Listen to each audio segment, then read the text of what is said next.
인공호흡하는 거, 산소를 넣어주는 거죠. 결국 호흡과 혈액의 흐름은 결합이 되어 있다는 건데 아마 제 강의를 지금 제가 오늘 또 얼굴을 보니까 제 강의 한 100번 정도, 100번은 아니지만 50번 이상 들으신 리더님들이 몇 분 계세요. 항상 이제 이 강의할 때마다 오시는 모범생 리더님들이 계신데 그 리더님들은 제가 항상 강조하는 것을 알고 계실 겁니다. 이거죠, 그죠? 하루에 물. 아마 제 강의를 오늘 혈관과 림프순환 디톡스를 듣고 나면 강의 끝나고 나면 저절로 이제 물 한 잔을 마시게 될 거예요. 물론 저는 이제 밤 9시 이후에는 물을 가급적 마시지 말았고 하니까 일단 오늘 물을 먼저 한 잔 마시고 강의를 이제 시작하도록 하겠습니다. 자, 오늘 만병의 근원을 막는 두 개의 회춘 물주기. 어떻게 보면 회춘이자 생명의 물주기라고 할 수 있는데요. 그동안 제가 혈액순환에 대해서는 굉장히 많이 말씀을 드렸습니다. 아마 제 강의 들으시는 우리 리더님들은 제가 박민수 박사 TV를 한다는 거, 유튜브를 한다는 거 다 알고 계시고 아마 다 구독하고 시청하고 계실 건데 그 유튜브가 처음에 소소하게 시작했다가 한 6개월 지나서 갑자기 이제 지금 이제 55만 명 유튜브가 되는데 굉장히 큰 영상이 하나가 있었습니다. 다리에 쥐가 나면 심장이 위험하다. 자, 다리에 쥐가 나는 뭔가요? 혈액순환이죠. 혈액순환이 안 된다는 겁니다. 혈액순환이 안 된다는 건 뭐냐면 우리 피는 두 가지 피가 있거든요. 심으로부터 나가는 피, 산소와 영양소를 가지고 있는 피, 동맥피죠. 그리고 우리 온몸에 전달이 되는 거죠. 전달이 되고 나면 산소와 영양소를 주고 난 다음에 펌피가 되는 거죠. 그거를 정맥피죠. 그래서 동맥은 이제 우리 심장이 밀어내는 힘으로 이제 이렇게 우리 조직으로 가는 거고 다리까지 갔는데 정맥이 되면 정맥피가 되고 이제 산소 영양소를 주고 나면 다시 돌아와야 되는데 돌아오지 못하니까 잘 돌아오지를 못하니까 이 다리가 어떤 상태가 된다는 거죠. 정맥피가 몰려있는 상태. 그러니까 새로운 피가 못 가는 상태죠. 교통의 정체가 일어난 겁니다. 그럼 다리가 물에 빠졌다. 그래서 나를 살려달라 보내는 신호가 바로 다리에 쥐라는 거죠. 왜 그러냐면 다리에 쥐는 경련이거든요. 우리는 심장만으로 100세가 될 때까지 우리의 혈액을 다 돌릴 수 없습니다. 그래서 제가 항상 말씀드리죠. 제일 중요한 또 제2의 심장이 어디 있다고요? 다리, 특히 종아리. 그래서 카프 머슬, 종아리 근육, 종아리를 제2의 심장 근육이라고 합니다. 그래서 우리가 100세까지 사는 데 있어서 심장을 여러 개를 만들어놔야 돼요. 또 제가 강조하는 심장 하나 있죠. 팔뚝 심장, 팔뚝, 종아리. 그래서 항상 손 틀고 잼잼 하라고 그러고 제 강의를 들으면서도 끊임없이 종아리를 딱 뻗어가지고 발목을 돌려주고 그러면서 종아리 근육이 원활하게 회전하도록 결국에 혈관과 림프순환을 디톡스 시키려면 우리는 움직여야 됩니다. 현대인들의 혈액이 오염되는 가장 큰 이유 중에 하나가 바로 움직이지 않기 때문입니다. 너무 이제 편하게 가까운 거리로 차를 타고 다니고 엘리베이터 타고 다니고 에스컬레이터 타고 다니고 그러기 때문에 점점 퇴화하는 거예요. 자, 이렇게 퇴화해버리면 관절에 좋을 것 같죠? 그렇지 않습니다. 관절은 적절하게 움직여줄 때 관절에 혈액 공급이 원활하게 되어서 그 관절이 또 잘 재생이 되는 겁니다. 자, 근데 제가 그동안 안 했던 이야기를 하나 할게요. 자, 동맥이 있고 정맥이 있습니다. 동맥이 있고 정맥이 있는데 자, 우리 조직이 있죠. 이 조직 사이를 관통해서 흐르는 동맥과 정맥을 이어주는 바로 혈관 주기가 림프라는 겁니다. 자, 동맥이 있고 정맥이 있고 그 사이에 림프가 있습니다. 그래서 혈액의 순환이 막히게 되면 림프는 당연히 정체가 되는 거고 또 다르게 이야기하면 림프가 제대로 자기 작동을 못하게 되면 혈액순환의 중간고리가 막히기 때문에 혈액순환 자체도 원활하게 되지가 않는 거죠. 자, 그래서 오늘은 동맥, 림프, 정맥이라는 삼총사가 우리의 몸에 혈액을 돌리고 우리 몸을 정화시키고 우리 몸에 있는 노폐물을 배출하는 그런 기전에 대해서 말씀을 드리도록 하겠습니다. 자, 순환계. 그래서 자 보십시오. 오른쪽 그림을 보시면 빨간 게 동맥이에요. 그 다음에 파란 게 정맥이고요. 우리 몸 곳곳에 뻗어 있는 모세혈관하고 같이 달리는 게 바로 림프라고 보시면 됩니다. 자, 그래서 심장에서 나온 혈액이 우리 온몸으로 가죠. 그래서 상수도, 수도꼭지라고 보시면 되고요. 정맥은 우리 몸에서 다 쓴 혈액을 다시 심장으로 돌려보내는 하수도 역할인데, 자, 이 하수도에는 신체에서 만들어진 여러 가지 노폐물, 염증 물질들이 섞여서 올 수 있습니다. 그게 무방비로 어떻게 되겠어요? 폐로가 나겠죠. 그래서 그거를 중간에서 걸러주는 역할을 하는 청소, 각 조직 속에 노폐물을 수거해서 신장이나 간 등에서 제거시키는 청소부 역할을 하는 게 바로 림프라고 합니다. 자, 그래서 LYMPH거든요. 림프가 영어로. 림프하면 이거하고 굉장히 비슷한 영어 단어 혹시 우리 리듬들 아시죠? 조정이라는 뜻이. 그래서 그건 아시죠? 형이 평소에는 천사 같다가 화가 난 앙조정은 두 얼굴을 가지거든요. 요즘은 굉장히 무서워요. 서구의 신화에서. 자, 림프 마찬가지입니다. 림프가 우리 몸에서 그런 청소부 역할, 필터 역할을 하지만 망가지기가 쉽거든요. 한번 망가지면 그 부분 자체는 굉장히 두 얼굴로 무서운 우리 몸에 굉장히 어떻게 보면 처치곤란인 대상이 될 수가 있고 그 부분이 가장 많이 나타나는 게 이제 우리 리듬들이 많이 고민하시는 부종, 셀룰라이트 그리고 알고 보면 면역계의 어떤 혼란에 가장 중요한 역할. 물론 이제 장에서 문제가 생겼을 때 면역의 1차선이 무너지지만 그 부분을 또 림프에서 받아주거든요. 근데 림프에서 그거를 못 받아주게 되면 그 림프 자체가 또 그 안에서 단백질이 섞습니다. 림프가 그렇게 되는 가장 큰 이유가 림프 흐름이 굉장히 느리거든요. 자, 보시면 혈액은 1분 안에 온몸을 돕니다. 근데 림프액은 1초에 1cm밖에 이동을 못해요. 1cm밖에 이동 안 합니다. 왜 그러냐면 아까 제가 세포 사이를 얻는다고 했죠. 노폐물을 받아야 돼요. 우리 동맥이나 정맥은 노폐물을 받고 있을 시간이 없어요. 그렇게 되면 우리가 산소 부족으로 바로 응급 상황, 골든 타임을 놓치기 때문에 그렇게 천천히 움직일 수가 없습니다. 하지만 림프는 그 조직 사이를 걸으면서 노폐물을 받아야 되고 그 다음에 거기서 또 지방이 있거든요. 조직에 있는 지방들을 다시 혈액으로 옮겨야 되고 그 다음에 흐르면서 가장 중요한 역할을 하는 게 그 조직 사이에 들어가 있는 뭐를 제거해야 됩니까? 세균이나 바이러스를 청소를 해야 되기 때문에 굉장히 흐릅니다. 천천히 흐릅니다. 그래서 정체되기도 굉장히 쉽다는 거죠. 자, 역할상 물질의 교환, 그 다음에 노폐물의 제거, 바이러스나 세균의 제거를 해야 되기 때문에 천천히 흐르지만 자칫 잘못해서 림프의 정체, 림프의 부종, 림프의 정체가 일어난 게 우리 몸의 부종입니다. 이 부종 상태가 지속이 되면 살이 찌, 그 지방의 어떤 지방 자체를 갖고 와서 이거 순환을 시켰는데 순환시키지 못하니까 지방세포에 비대가 일어나는 거죠. 두 번째, 면역 조직이 약해지는 거죠. 자, 그래서 근데 이거를 하는 가장 중요한 역할 중에 하나가 뭐냐면 림프절입니다.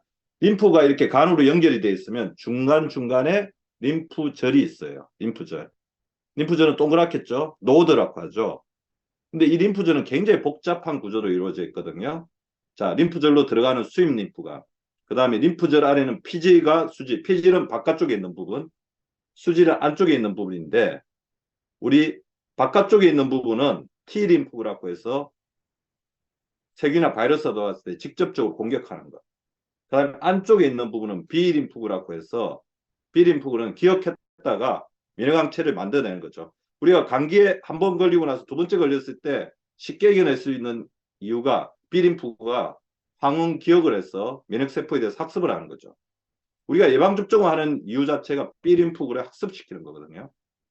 자, 그래서 B림프가 있고 더 안쪽에는 대식세포라고 하는 바로 들어왔을 때 그 나쁜 어떤 노폐물이나 바이러스를 잡아먹는 그래서 파고사이트가 있습니다. 자, 그래서 우리가 그거죠. 림프절이 붙는다는 거는 우리가 감염에 걸렸다는 겁니다.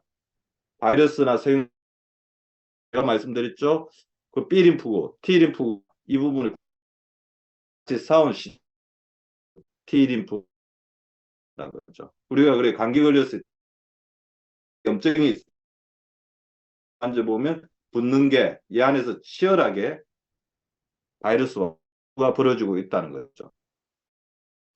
감기 우리가 싸우고 있다 이야기해야 되는 겁니다. 자, 림프절이 싸우면 그러니까 빨리 이렇게 내보내야 돼요. 그래야 림프절이 다음에 또 들어오는 바이러스나 세균하고 싸울 수 있죠. 근데 림프 순환이 잘 되지 않으면 어떻게 되겠습니까? 림프 순환이 잘 되지 않으면 이쪽에서 빠져나가지 못하기 때문에 여기서 정체가 일어나는 겁니다. 그래서 병균이 이 안에 있는 부분이 어떻게 보면 기능을 상실한 림프절이 되는 거죠.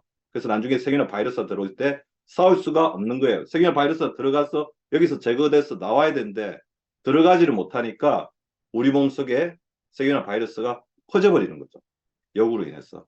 암세포도 마찬가지라는 겁니다.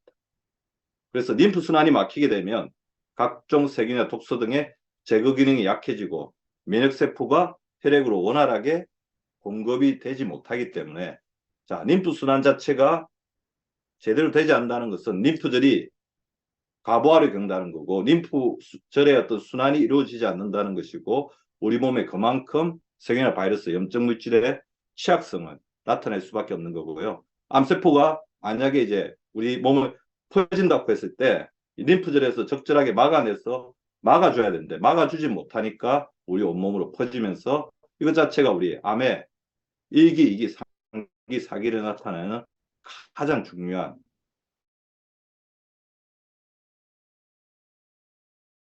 그래서 우리가 암이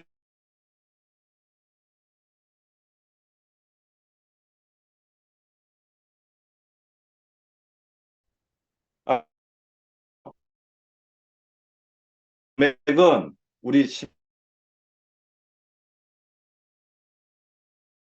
부르고 있기 때문에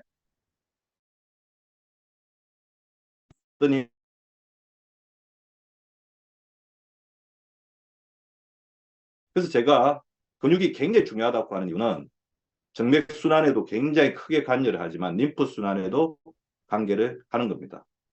특히 이제 우리가 우리 유산소 운동을 해줘야 되는 가장 큰 이유가 이게 심폐기능이 좋은 사람은 나중에 림프절이 어디로 다 모이느냐 하면요. 쇄골화 정맥으로 모이는데 우리 가슴 근육이 발달되어 있고 심폐기능을 잘하는 사람들은 이 흉곽내 압력에 의해서 림프순환이 원활하게 이루어지거든요. 자, 그래서 유산소 운동과 근력 운동이 가장 중요한 거고요.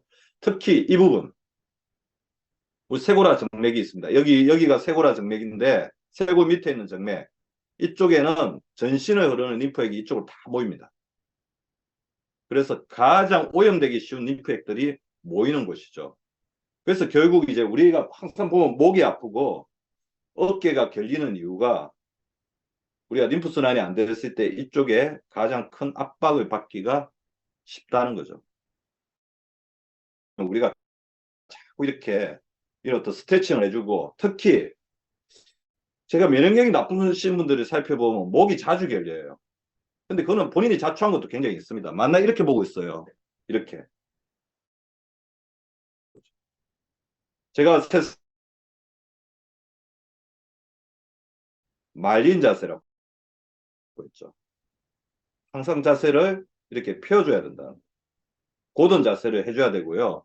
자, 사실 우리가 100세까지 사는 데서 굉장히 중요한 두 가지 기관은 제가 항상 말씀을 드리고 있습니다. 허리하고 척추하고 무릎 관절인데 허리 척추는 딱 이게 디스크가 제일 취약하잖아요. 그죠? 무릎 관절의 연골이 제일 취약성인 것처럼 우리 척추도 척추와 척추 사이를 뼈 사이를 이제 이렇게 지탱해주고 있는 물렁뼈 그 부분인데 물렁뼈가 제일 싫어하는 게 엉덩이 이렇게 앞으로 빼가 이렇게 뒤로 앉아 있는 겁니다. 의자하고 공간이 생기죠. 계속해서 압박을 받고 나중에 물렁뼈가 터져버릴 수밖에 없다는 겁니다. 그래서 항상 의자에 앉을 때는 이렇게 바로 앉아주려고 노력하고요. 다리를 꼬는 자세 절대로 안 됩니다. 딱 이렇게 무릎을 딱 모아가지고 이렇게 딱 이렇게 앉는 거. 이거 자체가 관절에 특히 우리 자골, 엉덩이뼈에 관절의 어떤 압력을 굉장히 줄이는데 굉장히 중요한 역할을 한다는 거죠. 자, 그래서 이게 림프가 왜 정체가 잘 되냐. 그래 림프 부종이란 말씀을 많이 들어보셨을 겁니다. 우리 리더님들이 사실 알고 있는 부종, 혈액순환이 안 돼서 붓는다는 거에 가장 큰 역할을 하는 것 중에 하나가 알고 보면 림프순환이 안 되는 거예요. 근데 제가 왜 정맥순환이 안 되는 것도 같이 넣느냐 하면 정맥순환이 안 되면 당연히 림프가 정맥으로 들어가야 되잖아요. 들어가는 거 앞에서 막혀 있으니까 림프순환도 당연히 안 되는 거죠. 그 림프순환이 안 된다는 것은 림프 자체가 노폐물이 많다. 노폐물이 많아서 찐득찐득하다. 염증이 많다. 그거 하나와 더불어서 정맥순환이 안 되는 것도 있습니다. 그리고 근육이 이렇게 부족해지면 림프순환과 정맥순환 모두에 다 영향을 미치는 거거든요. 그래서 정체로 인한 림프 판막의 파괴. 자, 이거를 뭐라고 하냐면 림프 부종. 아시겠죠? 자, 그래서 오른쪽 여기 그림 한번 보십시오. 빨간 게 동맥이에요. 그 다음에 파란 게 정맥이고 이 사이에 이렇게 거미줄처럼 얽힌 게 모세혈관입니다. 동맥과 정맥이 만나는 건데 자, 이 사이로 밑으로 같이 흐르고 있는 게 그러니까 이 모세혈관에서 림프관으로 이거 혈액을 계속 보내는 거예요. 보내고 들어가고 보내고 들어가고 보내고 들어가고 보내고 들어가고 그러죠.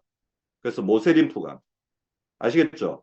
동맥, 정맥이 있고 모세혈관이 있고 모세림프관이 있고 모세혈관에서 림프관으로 보내고 또 정화가 되면 또 받고 보내고 받고 이런 원활한 작용을 지금 우리 리더님들이 제 강의를 듣고 있는 중간에도 우리 림프와 정맥이 끊임없이 하고 있다는 거죠.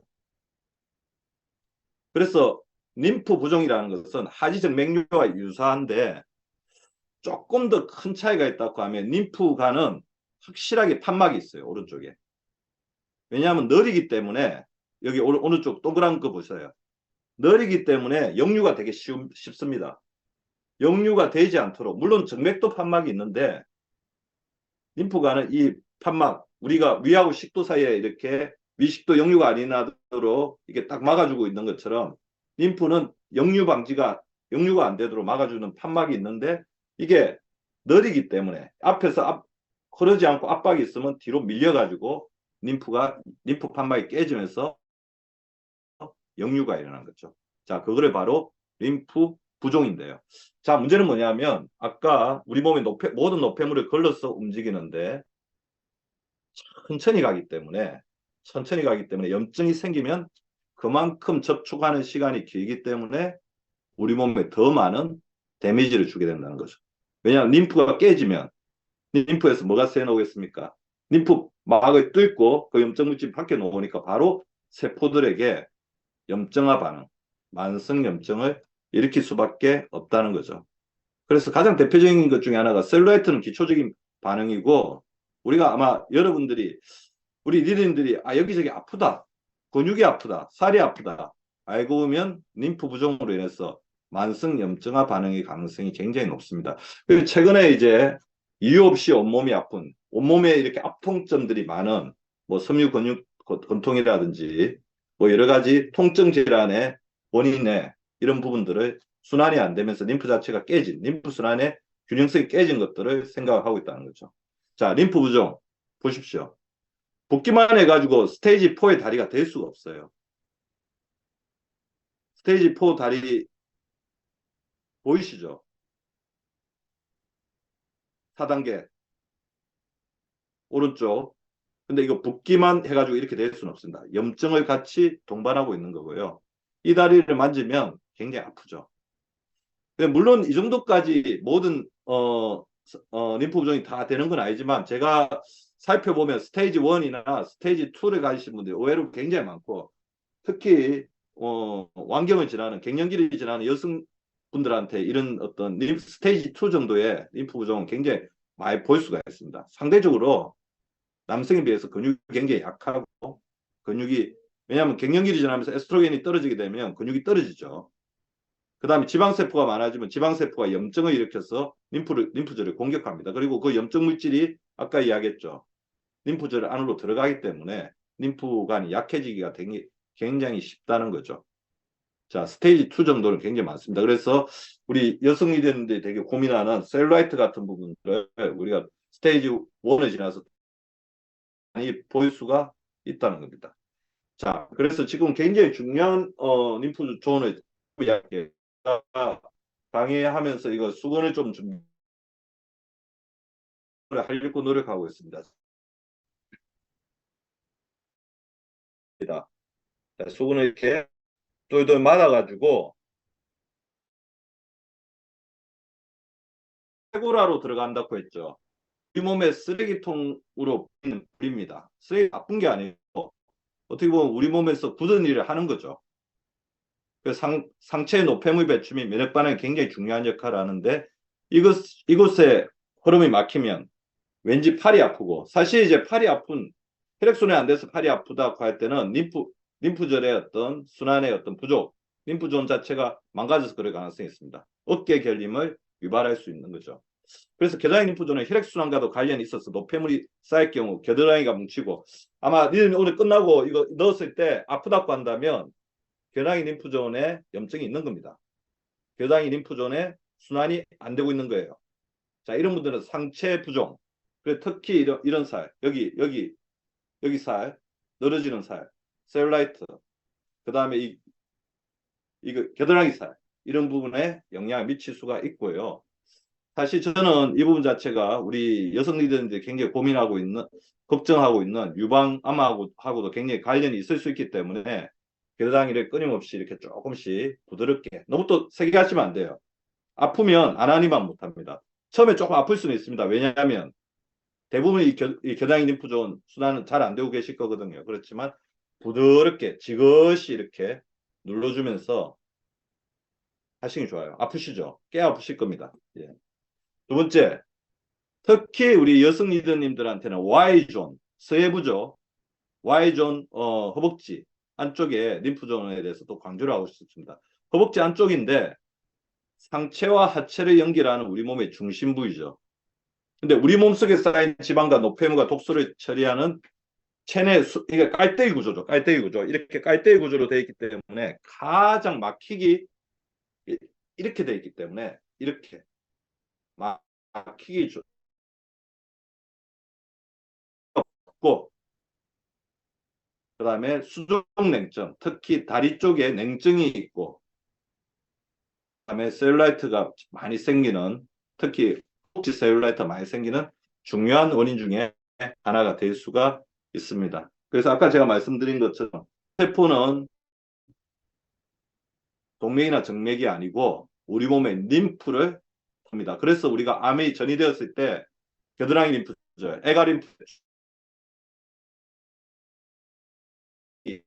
이유가 바로 암의 변기를 나타내는 건데 다시 이야기하면 우리가 림프절에 건강이 있으면 우리 몸에 있는 나쁜 세포, 특히 암세포 같은 세포들이 퍼진 것들을 최대한 막아낼 수 있도록 도와주는 하기 때문에 신경을 쓰셔야 되는 겁니다. 자, 그래서 왜 근데 림프 순환은 나이가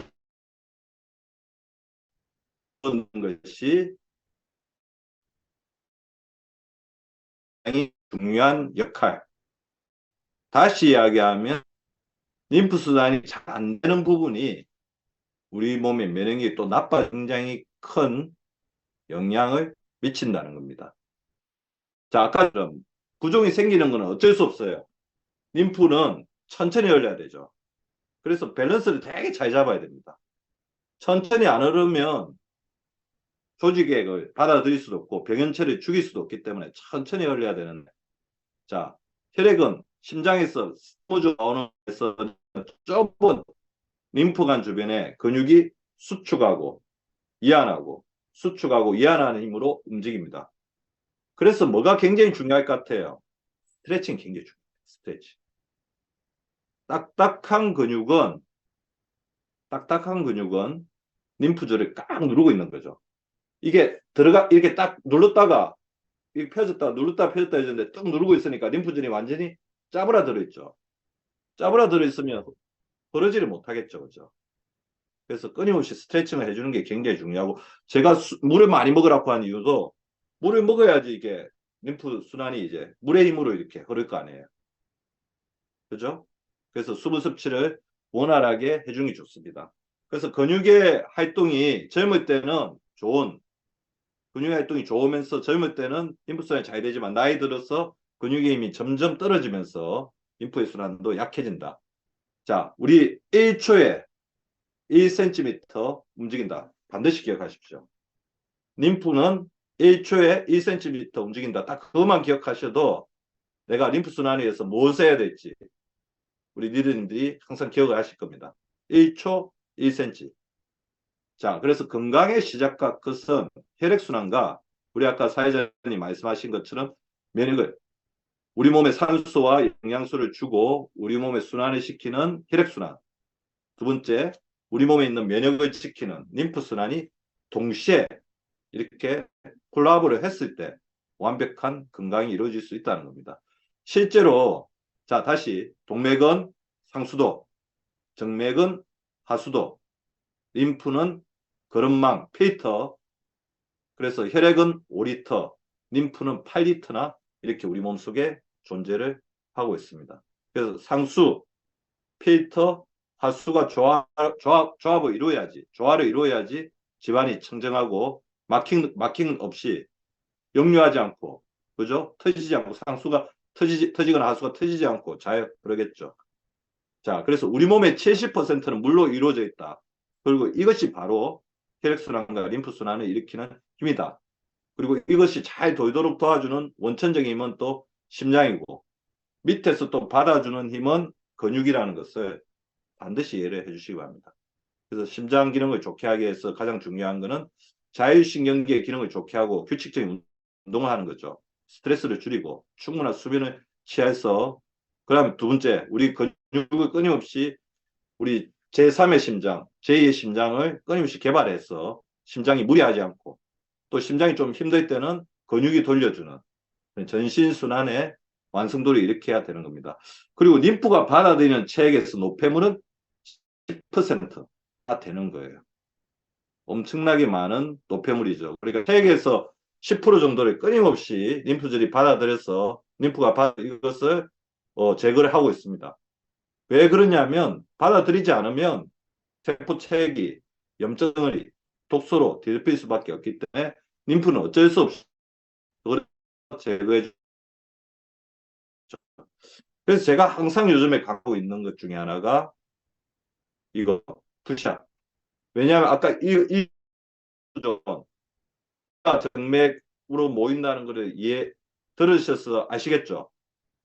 그래서 끊임없이 이걸 해주십시오. 그래서 제가 최근에 이제 우리 여성 환자분들 갑자기 이제 나이가 들면서 병따개를 못 단다, 반찬 뚜껑 못 단다, 그러면 남편 보고 해달라고 하면서 속상하다 그런 이야기를 많이 하시는데, 근육의 힘이 떨어지기 전에 미리미리 해야 돼요. 사실 이제 저는 이제 근육 골밀도 같은 경우는 한번 이제 스트레스 오이드 밑으로 떨어지면 다시 일으키기가 굉장히 힘들거든요. 물론 올릴 수는 있지만 올리는 거는 2배, 3배 각고의 노력이 들어가기 때문에 떨어지기 전에 미리미리 이렇게 관리를 해주는 게 중요합니다. 이것을 40회 이상 하면 심장병에 걸릴 확률이 96% 감소한다는 게 바로 푸시업이죠. 그래서 제가 제 강의는 항상 듣는 여성 리더인데 말씀합니다. 너무 이 사람처럼 이렇게 할 필요 없어요. 바닥이 되고 꼭 할 필요 없죠. 어떻게 하면 된다고 했습니까? 그냥 이 책상에 대고 하셔도 돼요. 책상에 대고. 예? 책상에 대고. 그리고 하루에 몇 개 정도 하느냐 많이 물어보시는데 자기가 할 수 있는 만큼 하시면 돼요. 저는 이제 진료하다가 환자분 잠시 나가면 한 20개 정도 하고, 또 앉아서 또 진료하고, 또 20개 정도 하고, 끊임없이 이렇게 하고 있다는 거죠. 그러니까 생활 속에서 해줘야 돼요. 왜냐하면 시간 내서 하려고 하면 그거는 림프 순환에 도움이 안 되는 거예요. 림프는 이 시간을 거르고 있잖아요. 그래서 하루에 어떻게 보면 1시간에 한 번씩이라도 순환을 시켜주는 스트레칭이나 이렇게 뭐 손도 털고 그런 것들을 자주 해주는 게 중요합니다. 힘들지 않게 자주 규칙적으로. 자, 아까 제가 말씀드린 것처럼 혈관과 림프순환의 핵심은, 특히 림프순환의 핵심은 근육이라는 거죠. 근육이 부드럽게 짜주고 이렇게 이완하고, 짜주고 이완하고, 그러려면 운동도 굉장히 중요하지만 근육이 뒷받침이 돼야 되겠죠. 근육이 없으면 그거 할 재료가 없잖아요. 그죠?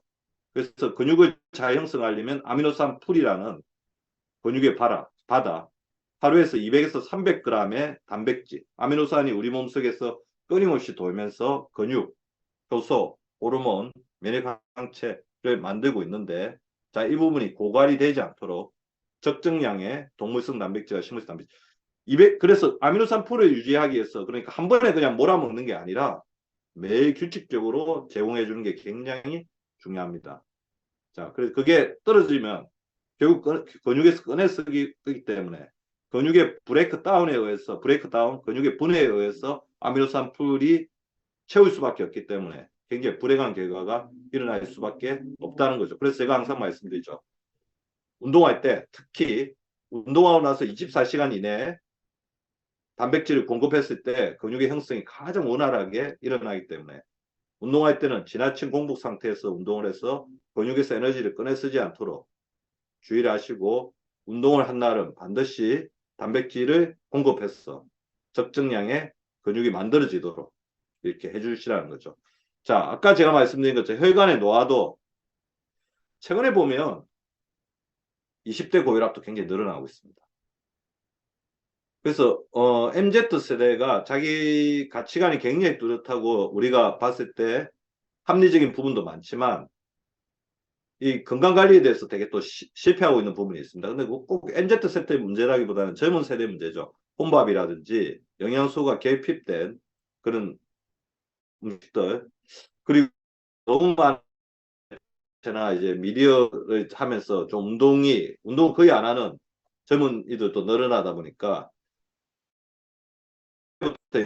혈관 노화가 굉장히 가속화되는 부분들을 볼 수가 있습니다. 이미 50대 정도의 혈관 나이를 가진 20대도 적지가 않아요. 그래서 제가 아까 말씀드렸던 다리에 지가 나는 혈액순환이 안 되는데 가장 큰 영향을 미치는 게 세 가지죠. 망치, 혈압, 고혈압, 못, 혈관을 찌르는 당뇨.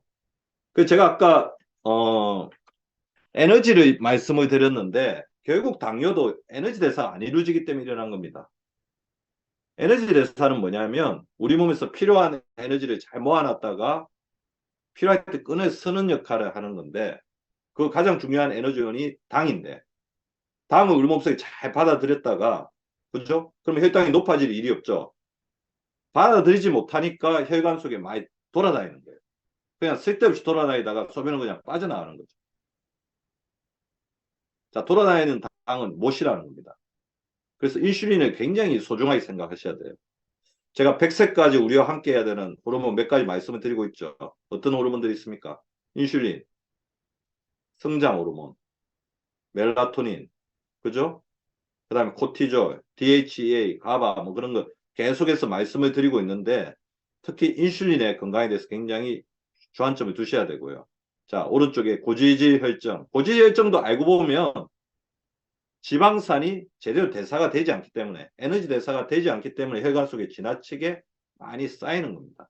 자, 이런 것들을 통해서 쓰리고 혈관이 노화가 된다는 거죠. 아까 제가 말씀드린 것처럼 인슐린이 이거를 당을 잡아서 이렇게 잘 보관을 했다가 지금 이 강의 들을 때 적절하게 꺼내 써서 할 수 있게 도와줘야 되는데 저장을 못 시키니까 필요할 때 꺼내 쓰지도 못하고, 그러니까 항상 에너지가 없고 피로하죠.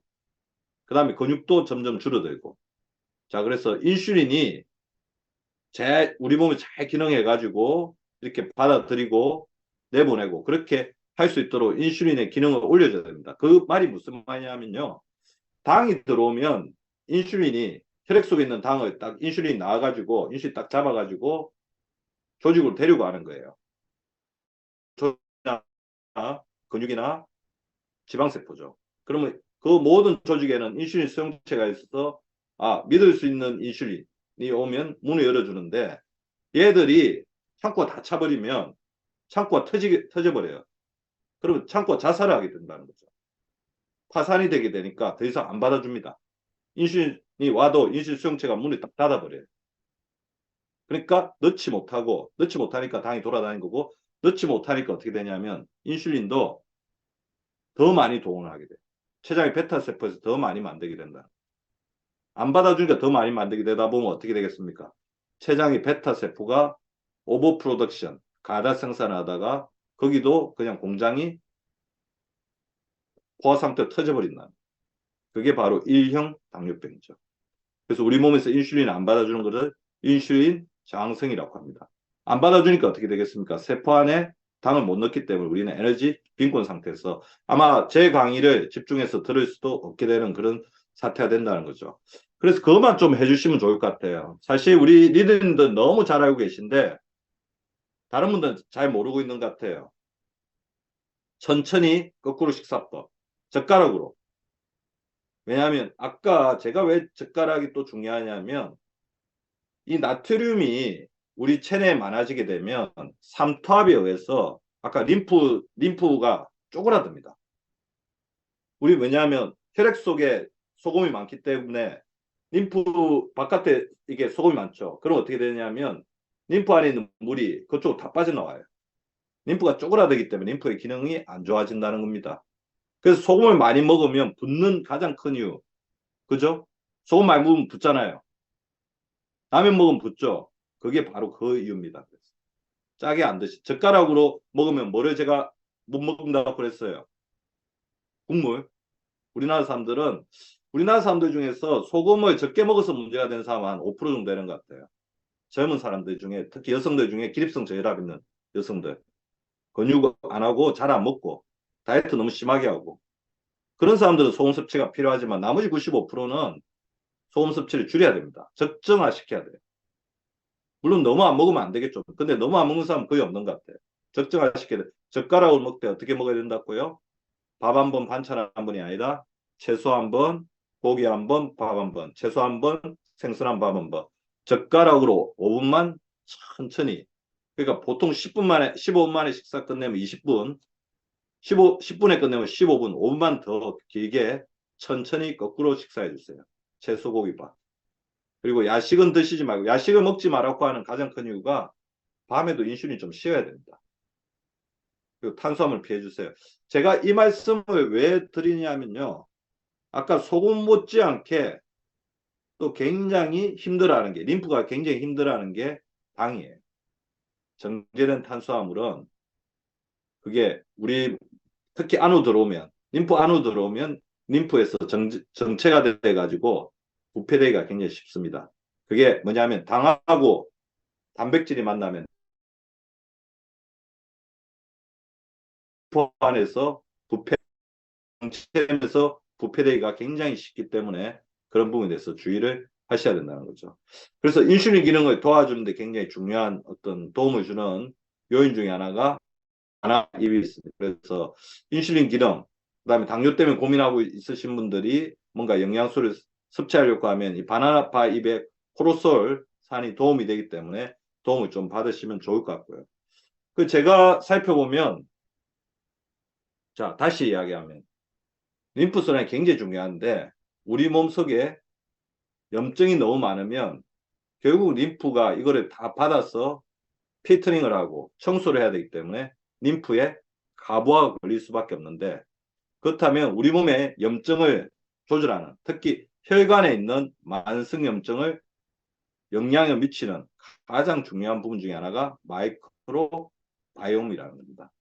그래서 결국 저는 이제 요즘에 어떤 이론을 가지고 있냐면 혈관과 장은 결합이 되어 있다. 그래서 제가 몇 가지 장이 우리 몸에 어디하고 결합됐는지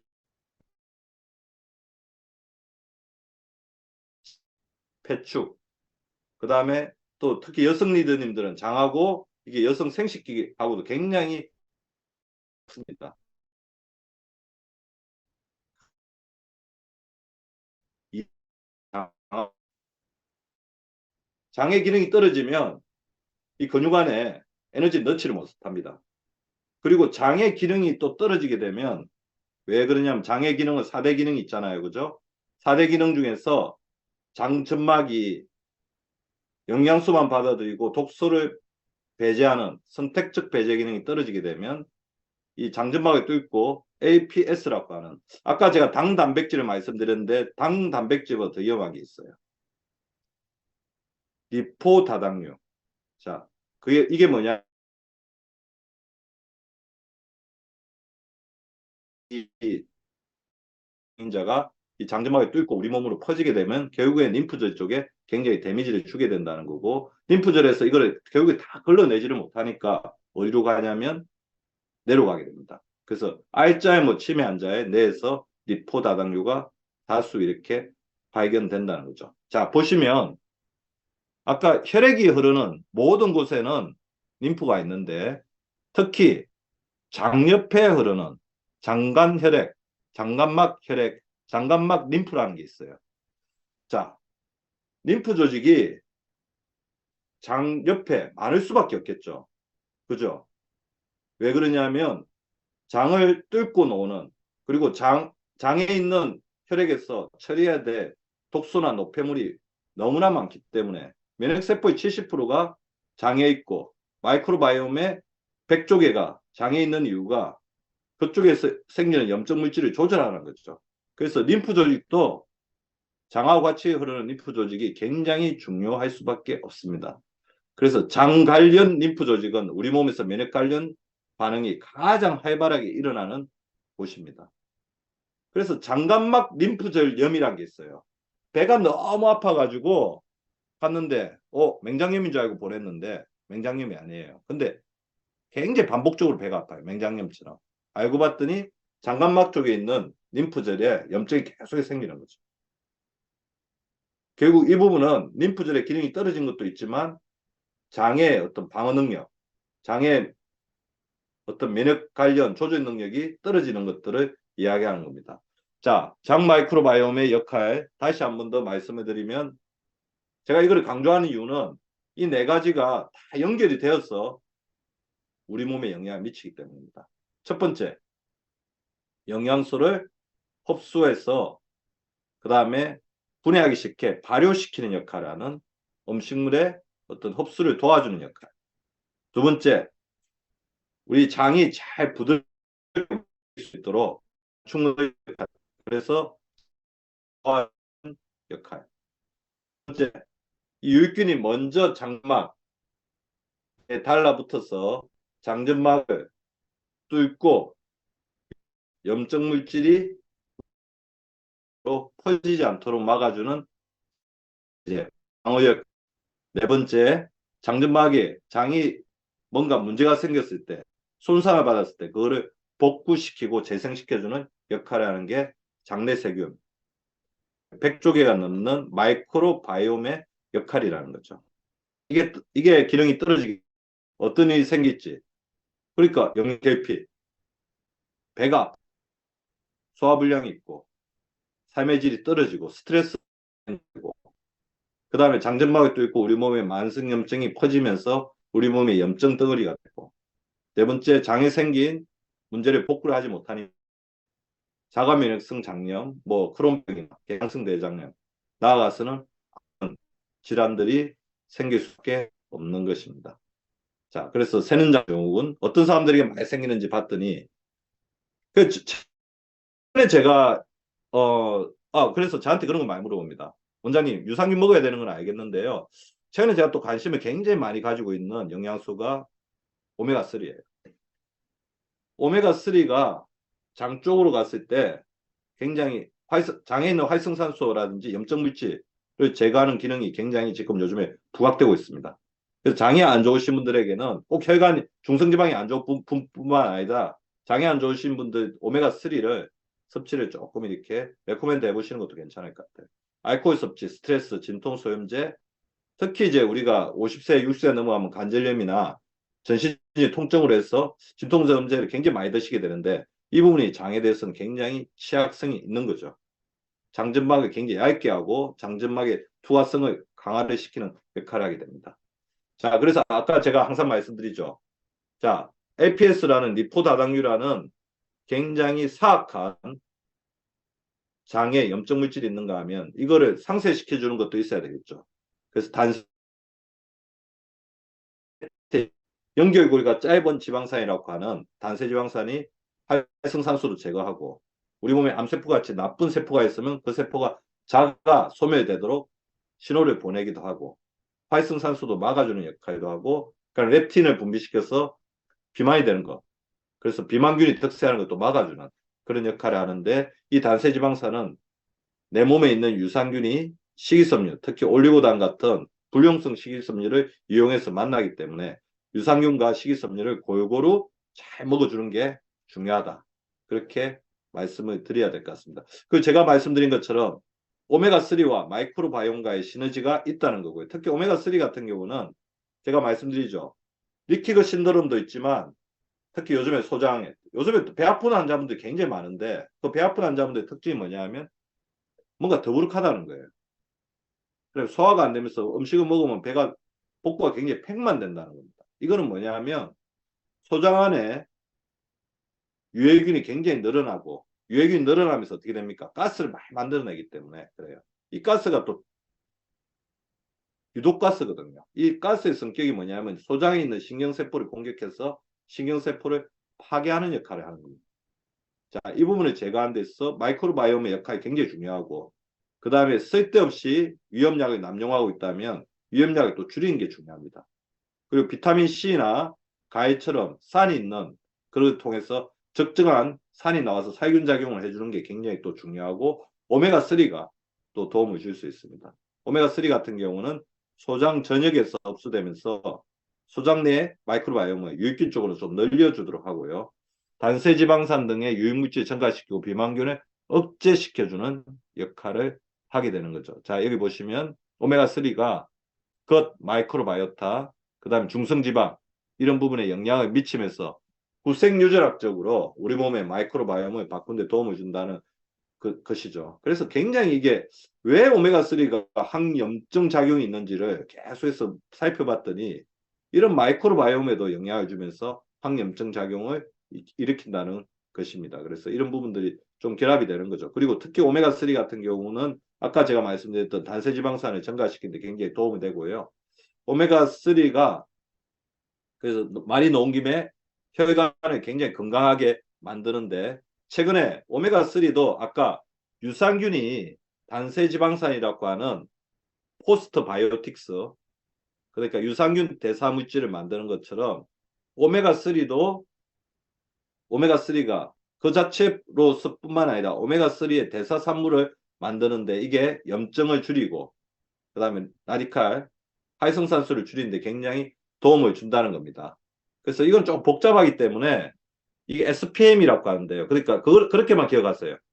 오메가3가 대사산물을 만들어내는데 그게 SPM이고 SPM은 뭐 ED, 뭐 리폭신 이런 것들이 있는데 이거는 이제 염증 인자를 억제하고 항염증 작용을 발현해서 최근에 오메가3가 직접적으로 중성지방을 줄이는 그런 작용뿐만 아니라 광범위하게 우리 몸에 염증을 줄이는 작용을 하는데 특히 이때 중요한 역할을 하는 오메가3의 성분이 바로 DHA다. DHA. 오메가3는 EPA와 DHA로 이루어지고 있는 걸 아시죠? 그래서 DHA가 이런 부분에 또 중요한 패턴을 가지고 있다는 거죠. 자, 그리고 제가 그러면 박사님, 림프도 혈관이니까 내피세포가 굉장히 중요할 것 같은데 맞습니다. 림프의 내피세포를 이렇게 지켜주기 위해서 가장 중요한 역할이 결국 내피세포는 끊임없이 이게 순환을 받고 염증 물질하고 접촉이 되기 때문에 내피라는 거는 혈관이나 림프로 흐르는 염증 물질에게 끊임없이 노출이 되어 있다는 거거든요. 노출되게 되면 자극을 받고 자극을 받으면 활성산소의 공격을 받을 수밖에 없습니다. 그러면 이제 그게 저산소증이 되고 저산소증이 되면 산화 스트레스를 받게 되고 그러면 산화 스트레스 받으면 혈관이 딱딱해져요. 그래서 순환이 안 되는 거죠. 그리고 그러면서 산화됐을 때 우리가 활성산소의 공격을 받았을 때 가장 취약한 기관이 내피세포 안에 있는 미토콘드리아거든요. 그래서 제가 아까 에너지를 이야기했지만 결국 이제 미토콘드리아의 기능이 떨어지면 우리 몸에 에너지 대사가 안 됩니다. 혈액순환도 안 되고 복구도 안 되고 살도 찌고 막 그런 거죠. 그래서 미토콘드리아의 기능이 저하되는데 이 부분을 막아내는데 굉장히 중요한 게 바로 활성산소를 제거하는 바로 항산화 물질이라는 거죠. 자, 그건 아시죠? 우리는 이제 활성산소로부터 자유로울 수는 없습니다. 결국 이제 우리 인간의 수명이 정해져 있는 가장 큰 이유 중에 하나가 활성산소가 끊임없이 우리 세포 속에 DNA 쪽에 데미지를 주는 거거든요. 그래서 활성산소로부터 우리 몸을 지켜줄 수 있는 황산화 능력, 황산화 물질을 얼마나 꾸준히 잘 섭취하는가가 굉장히 중요하다는 거고, 자, 항산화 기능을 가지기 위해서는 건강한 세포가 활성산소로부터 공격받는 것.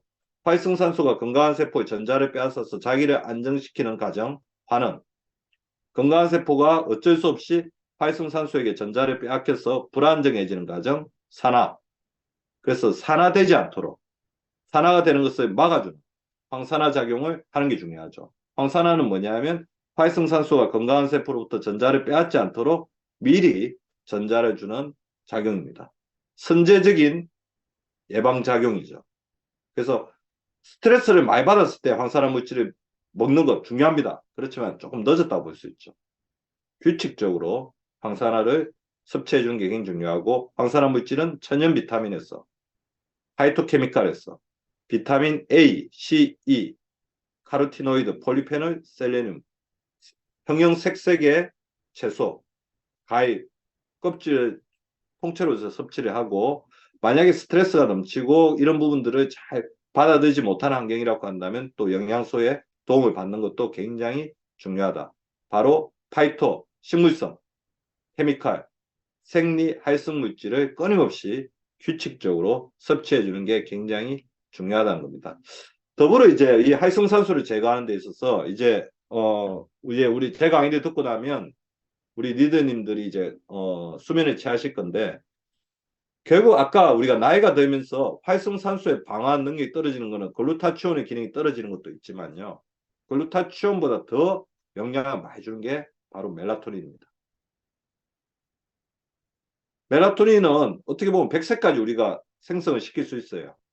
낮에 햇빛을 받았을 때 송가선에서 만들어졌다가 밤에 잠을 잘 때 노는 거거든요.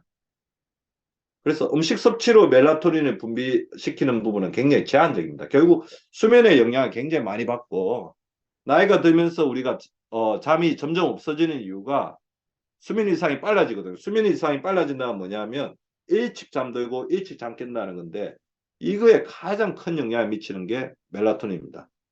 그래서 멜라토닌이 얼마나 충분하냐, 멜라토닌이 얼마나 잘 만드느냐가 이렇던 깊은 수면, 그 다음에 수면 위상, 그다음에 총 수면 시간에 영향을 미친다는 거고, 이거는 생체 리듬하고 굉장히 닿아있기 때문에 낮에는 반드시 햇빛 쬐야 됩니다. 그래서 요즘에 우리 리더님들 보면 운동을 굉장히 많이 하시더라고요. 그래서 자꾸 햇빛 속에서 걷는 것들을 조금 많이 해주시면 좋을 것 같고요. 밤에 잠을 잘 때는 숙면을 취하도록. 그래서 저는 이제 항상 그렇게 좀 말씀드리고 싶어요. 아무리 바쁘고 힘드시더라도 하루에 7시간은 반드시 수면을 취하자. 자, 그리고 밤에 잠을 잘 때는 어떻게 하자고요? 빛을 완벽하게 제거하자. 그리고 비타민 D는 체크를 해서, 만약에 이제 비타민 D 수치가 30 이하로 낮다고 한다면 서플리먼트의 섭취를 통해서 50 정도까지는 만들어주는 게 좋습니다. 50. 그래서 저희가 뭐 주사를 맞거나 영양제를 안 드시는 분 10명 중에 9분은 비타민 D가 낮더라고요. 비타민 D가 낮으면 확실히 이제 기운이 떨어지고 면역이 떨어지고 살이 많이 찝니다. 겨울철에 살이 많이 찌는 가장 큰 이유 중에 하나도 햇빛이 약해지기 때문에 좀 그런 게 있거든요. 그래서 비타민 D 섭취라든지 이런 부분들을 굉장히 신경을 써주시고, 결국 항산화력의 중심은 뭡니까? 글루타치온이죠. 그래, 글루타치온은 이제 거의 뭐 제품이라고 하기는 힘들 정도로 일반화가 됐으니까 글루타치온을 잘 이렇게 보존해 주는 게 중요한데, 글루타치온의 섭취도 중요하지만 글루타치온은 혼자서, 아까 제가 말씀드린 것처럼 이게 우리가 황산화 역할을 하는 것들은 끊임없이 본인이 환원된 상태에서 전자를 주고 산화가 되죠. 산화가 된 또 글루타치온 다시 환원이 돼야 돼요. 근데 그런 환원이 될 수 있도록 도와주는데 굉장히 중요한 역할을 하는 게 간기능. 간기능이 좋아야 됩니다. 글루타치온 70%가 간에 있기 때문에. 그래서 간이 이렇게 기능이 떨어지시는 분들은 글루타치온이 간을 재생시키는데 너무 많이 쓰여버리기 때문에 노화가 빨리 촉진되는 거죠. 그래서 우리가 간의 디톡스를 많이 해야 되는 거고요. 그래서 술이나 담배, 스트레스가 그렇게 노화의 가장 중요한 원인이 된다는 거 하는 게, 간이 그런 어떤 술이나 담배나 스트레스를 해독하는데 다 사용되어 버리기 때문에 글루타치온이 이 부분을 다 회복시키는데 세어버리기 때문에. 자, 그리고 글루타치온의 기능이 원활하게 돌아가려면 어떻게 해야 되냐면 비타민, 여기 보이시죠? 비타민 E, 비타민 C, 셀레늄이 이렇게 같이 산화와 환원이 될 수 있도록 글루타치온이 항산화를 시키고 다시 본인이 산화되었을 때 다시 황산화 시킬 수 있는 환원 상태로 만들어주는 역할을 하는 게 바로 비타민 E, C, 셀레늄이라는 거예요. 이런 부분들을 골고루 섭취를 해주시는 게 굉장히 중요합니다. 특히 나이 40살이 넘어가면 우리 몸의 구조상 어쩔 수 없이 이 글루타치온은 줄어들 수밖에 없습니다. 자, 혈관을 이제 건강하게 하려면 소금, 아까 제가 젓가락으로 SSSEN, 혈관을 건강하게 하는, 림프순환을 원활하게 하는 생활습관 5개만 말씀드리겠습니다. 소금 섭취를 적정화시키자. 그 젓가락으로 식사하자. 스트레스를 줄이자. 그 제가 항상 알려드리는 생각 중지 훈련. 자, 한번 해보시죠. 눈 감고 머릿속에 생각 그만. 저는 이제 머릿속에 생각이 지금 바로 없어졌습니다. 자, 생각이 없어졌으면 코로 들이마시고 1분을 내쉬고 코로 들이마시고 1분 내쉬고. 예, 잘하셨습니다. 눈 뜨시고요. 그 다음에 이렇게 생각 중지 훈련. 걱정은 절대 담아두시면 안 됩니다. 그리고 아까 제가 말씀드린 잠. 그래서 요즘에 아무래도 이제 날씨가 좀 추워지고 있으니까 적정 온도 유지하실 수 있도록 하고요. 너무 잘 때 이렇게 다리가 차가우면 잠이 안 올 수가 있어요. 반신욕이나 족욕하고 순환을 한번 시켜놓으면 굉장히 도움이 됩니다. 두 번째는 수면 양보에도 도움이 될 것 같아요. 뭐 제가 알려드린 거죠. 숨찬 운동, 생활의 운동화, 하루에 7,000보 걷자. 그리고 뭐 이거, 그 다음에 제가 항상 하는 이게 손허벅지 운동. 저는 손허벅지 운동도 하루에 한 300개씩 항상 채우려고 노력하고 있거든요. 손 틀고 잼잼. 이게 왜 오늘 중요한지 아셨죠? 림프 순환은 계속해서 일어나야 되고 우리가 끊임없이 림프 순환이 될 수 있게 우리 몸들을 이렇게 스트레칭 해주고 우리 몸에 뭔가 움직임을 주셔야 됩니다. 자, 결국 그다음 뉴트리션도 굉장히 중요하죠. 파이토케미칼 섭취 굉장히 중요하고요. 그 다음에 정제 탄수화물과 포화지방은 좀 피해주고, 그러니까 오메가3 불포화 지방산의 중요성도 오늘 말씀을 드렸습니다. 그리고 소화효소가 풍부한 발효 음식을 통해서 유산균과 그 다음에 소화 기능을 개선시켜 주는 것, 그리고 무엇보다 중요한 것, 하루에 2리터의 수분, 저는 그래서 하루에 8번 드신다고 했습니다. 그래서 이 수분이 결국 혈관과 림프를 순환시키는 가장 중요한 우리의 동지라고 볼 수 있습니다. 자, 그래서 1시간 한 2분 동안 제가 강의를 했는데요. 아무도 졸지 않고 1000명이 넘으신 분들이 끝까지 다 들어주셔서 감사드리고요. 혈관이 끌어주고 림프가 받쳐줘야지 우리 몸의 순환이 완성되고 그래야지 우리 인생의 아름다운 순환이 끊임없이 완성이 될 것 같습니다. 리더님들의 원활한 체내 순환을 응원하면서 자, 손 틀고 잼잼하면서 오늘의 강의를 마치도록 하겠습니다. 고맙습니다. 아이고. 네, 오늘 박사님 명강의 진심으로 감사드리고요. 박사님 질문이 좀 많이 들어와 있네요. 음.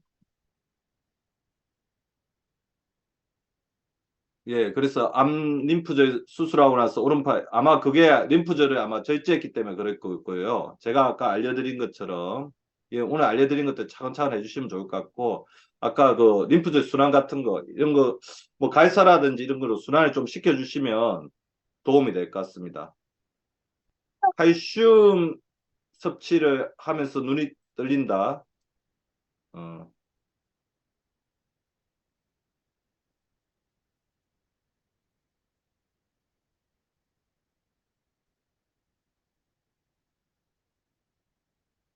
뭐 칼슘은 눈밑 떨리는 데는 크게 도움은 되지는 않을 것 같아요. 오히려 이제 마그네슘이 약간 안정시키는 그런 작용이고요.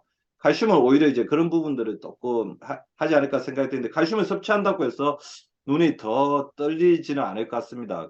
그렇지만 눈이 떨린다고 하면 마그네슘의 섭취를 조금 이렇게 해주시는 게 좋을 것 같고 아마 수영을 시작하면서 에너지의 어떤 약간 어떤 좀 힘드셔서 그러실 수도 있을 것 같으니까 약간 휴식을 좀 잘 취하시면서 했으면 좋을 것 같습니다.